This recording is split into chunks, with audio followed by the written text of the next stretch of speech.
zaririmba igitangaza.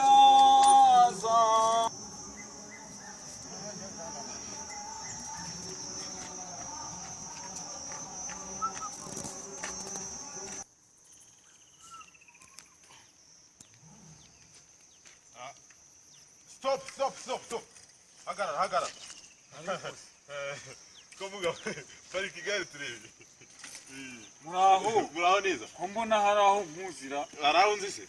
Ntacyo reka ngiye buriya wasanga. Nge ndi umuntu ukora ibitangaza cyane rero. Si ubwo bwa mbere mbonye. Ibitangaza nimwe mu mukora ibitangaza. Ibitangaza birakoreka. Reka nkubwire, ufite amafaranga ngaho ubu ngubu. Amafaranga? Ndabizi ndayafite. Ndayafite nayagize. Reka turebe. Yabare turebe. Reka turebe. Ibi ni bibiri. Ibi ni bitatu. Reka ndayifasha. Reka ndebe ko nta bitatu. Bitatu. Ni bitatu. Mfite 300. 300 yazane yose. Hanyuma rero ngende umuntu ukora ibitangaza. Buriya ushobora gukora ibibabi by'imigozi y'ibijumba. Nabigukoreramo agatambaro keza cyane k'umuswari kuri aya mafaranga. Urumva? Hari ahantu umuswari suhanye n'ibihumbi 300. Ariko naba nawukoze mu bishishwa by'imyumbati cyangwa se ibinuza ibibabi by'imigozi y'ibijumba. Uzi kumeze nka Yesu. Noneho kubera ibibabi naho byava. Reka nkwereke. Ngewe ngiye kuguterera igi byanjye. Urijyane. Kunterera igi? Uri umuntu ugatera igi? Ngewe. Oya, icyo ni igitangaza gikomeye. Ahubwo nk'ubwo bubasha nditera ari iki? Aho kumpi byawe. Wenge kuguteza igi birahwaniramo na 300.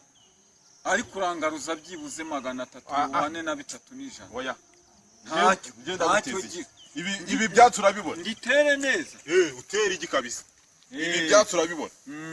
Ibi byatsi biba birimo imiti ya gakondo yose. Urumva? Hanyuma iyi ni inzu y'abakurambere niyo batereramo amagi. Urumva? Nshaka ujyeho ubunde hano.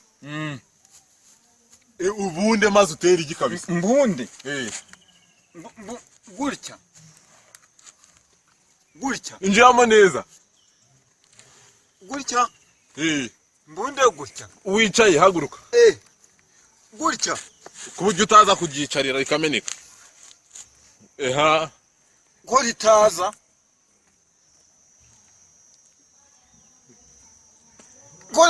Wa mugabo. Komeza.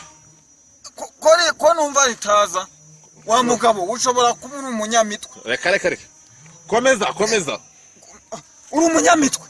Uri umutekamo. Umva ngubwire rero. Umbaze. Wanyitse umuti. Ubu bigumamo wakaba umaze gutera. Umva. Wowe nayo nkora. Gumamo banze utera ariko.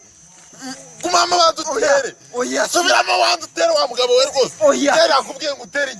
Wenda ndaguteza biri